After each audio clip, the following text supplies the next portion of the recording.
Acharya Nagarjuna యూనివర్సిటీలోని Ambedkar study centre భవనంలో drugs కు వ్యతిరేకంగా అవగాహన కార్యక్రమం నిర్వహించారు.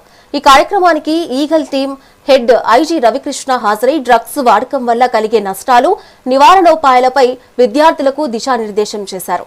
మత్తు పదార్థాలకు బానిసలైన వారికి రీహాబిలిటేషన్ సెంటర్లు ద్వారా లభించే సహాయాన్ని వివరించారు.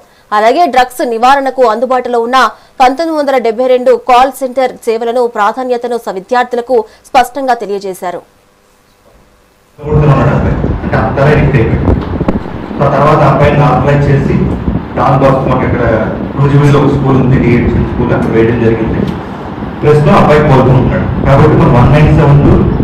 చాలా మంది తల్లులు కన్నీరు చూస్తారు కాబట్టి మీరు అందరూ కూడా దీన్ని క్యాంపెయిన్ చేయండి దయచేసి.